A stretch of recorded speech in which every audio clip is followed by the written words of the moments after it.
Assalamualaikum warahmatullahi wabarakatuh. Sahabat, apa kabar Anda hari ini? Semoga selalu dalam keadaan baik. Bagi Anda yang sedang melaksanakan pendataan atau pemetaan tenaga non ASN di lingkungan instansi pemerintah dan mungkin masih berlangsung perekapan data atau penyusunan data tersebut, atau bahkan masih ada yang masih bingung bagaimana mengisi datanya, mari kita lihat kembali lampiran yang ada di surat Menpan RB nomor B-M.SM.01.0.2022. Pada surat tersebut terdapat dua buah lampiran. Lampiran pertama berisi tentang daftar nama tenaga non ASN di lingkungan instansi pemerintah, dan di lampiran kedua terdapat riwayat kontrak kerja tenaga non ASN dan ex tenaga honorer K2. Kita lihat di lampiran pertama ada 22 kolom yang mesti diisi. Kolom pertama adalah kolom nomor, kolom ketiga adalah NIK.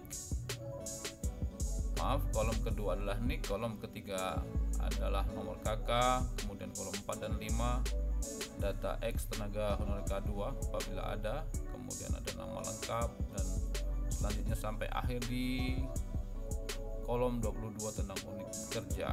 Oke, kita lihat kembali satu persatu.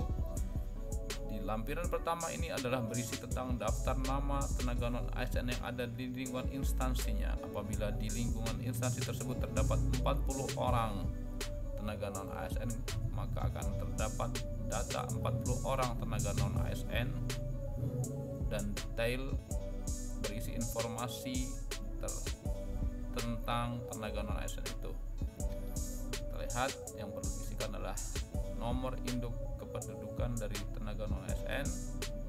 Di kolom ketiga ada nomor KK, dan di kolom ke-4, 5 jika ada data X tenaga honorer K2 bisa diisikan di sini nomor pesertanya berikut statusnya. Apabila tidak ada, silahkan dikosongkan saja. Kemudian terdapat nama lengkap, dan sampai dengan di sini kemungkinan akan ada pertanyaan mengapa ada kode tentang tempat lahir. Ini kemungkinan nanti berisi tentang kode yang ada di aplikasi BKN, misalkan di Bogor dengan kode 123456 dan di Purwakarta 654321. Apabila Anda masih bingung mengisinya, silahkan dikosongkan saja. Berikut juga yang ada di sini ada kode jabatan terakhir. Apabila Anda belum memahaminya, silahkan dikosongkan terlebih dahulu.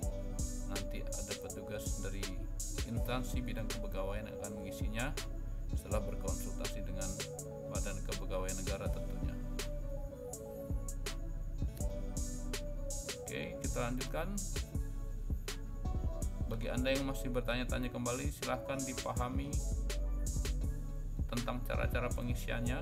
Ada di lampiran di bawah ini, kolom 1 sampai dengan 22 datanya sudah jelas apa-apa yang harus diisi.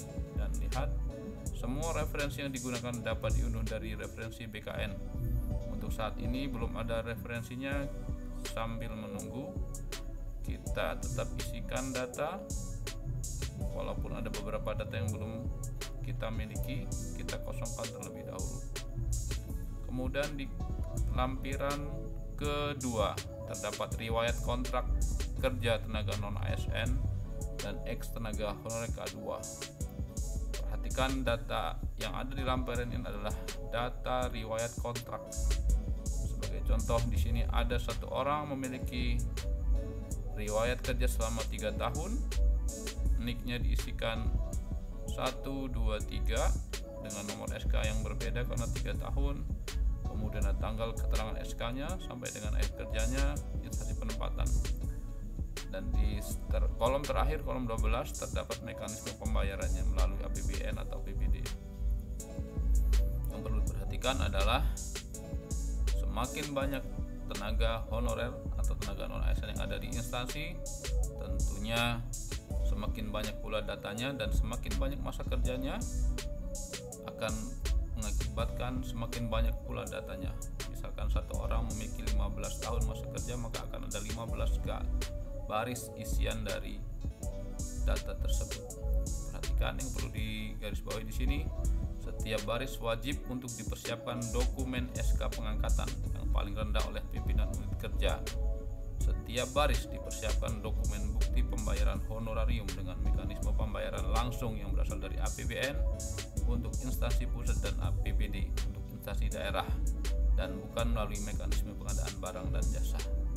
Artinya walaupun belum diunggah atau belum diperintahkan untuk mengunggah, setiap tenaga non-ASN wajib memiliki data ini, dan apabila nanti akan ada verifikasi data, para tenaga non-ASN telah memiliki data tersebut. Sekali lagi, pendataan ini ditujukan adalah untuk pemetaan, bukan pengangkatan. Artinya sesuai dengan surat Menpan RB, pemetaan tersebut akan memberi kesempatan kepada tenaga non-ASN untuk mengikuti seleksi P3K. Demikian, semoga bermanfaat. Bagi Anda yang belum subscribe, silahkan subscribe di channel ini untuk mendapatkan informasi terkait kepegawaian lainnya. Terima kasih, semoga membantu. Assalamualaikum warahmatullahi wabarakatuh.